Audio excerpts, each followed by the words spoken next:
Point number 14 says that the Sachar committee and the JPC both recommended very strongly that the word encroacher should be defined, and the definition has been given. However,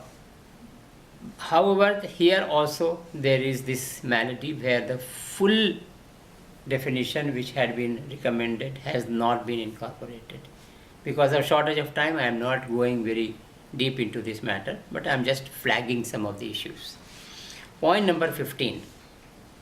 The Joint Parliamentary Committee, for purposes of removal of encroachment on Waqf properties, the JPC gives magisterial powers to the CEO and also gives power of eviction to the CEO.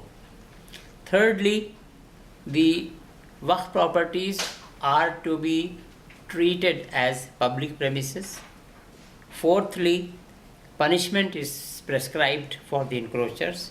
And fifthly, penalty has been prescribed for public servants for not removing the encroachment.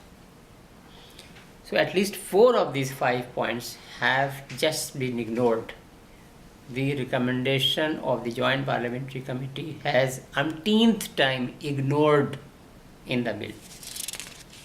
Without saying anything on the part of the Ministry of Minority Affairs, nothing has been said at the time of the presentation of the bill by the Minister, nor in the notes which have been submitted for consideration by the members of Parliament. All are silent in this regard. Next, point number 16.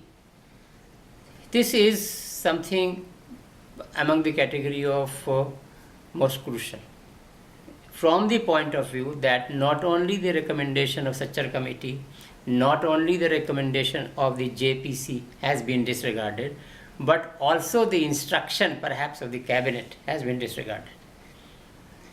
That is to be looked into properly, because the interministerial committee which gave its view on the recommendations of the Sachar committee clearly said and gave a direction to the Ministry of Minority Affairs. This is regarding the Rent Control Act.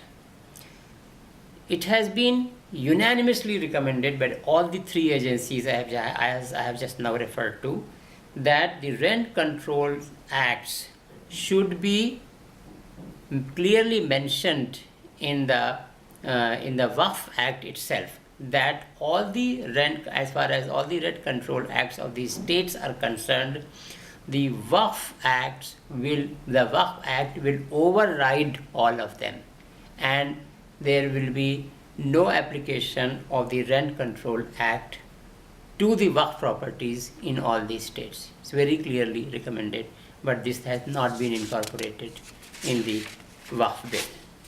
Point number 17. It's another very important recommendation of the Joint Parliamentary Committee again. It says that the Waqf Tribunal should be given only 1 year time for deciding a case. As per the existing law, there is no time limit. And of course, the Waqf matters suffer, the Waqf interests suffer.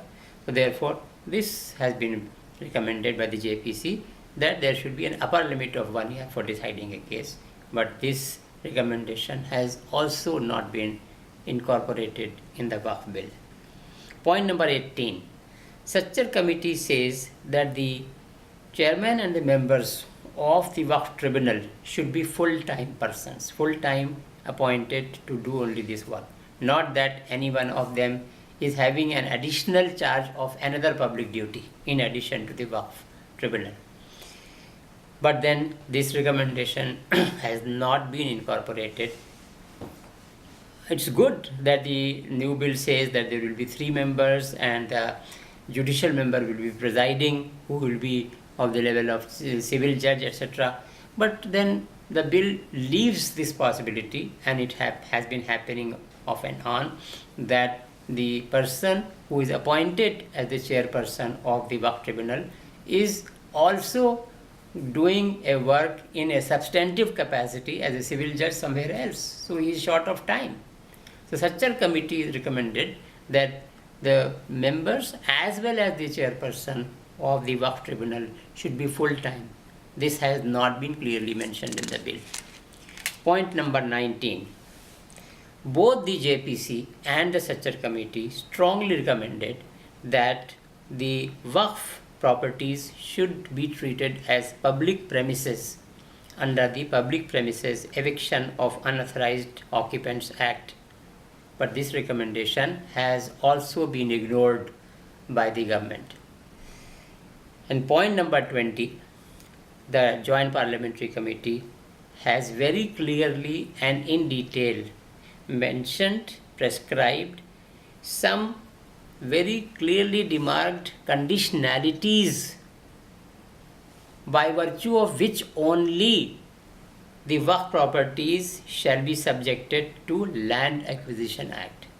That is to say that a Waqf property will not be liable to be acquired by the government under the Land Acquisition Act unless a particular case fulfills the qualifications, the given conditions as have been given by the Joint Parliamentary Committee.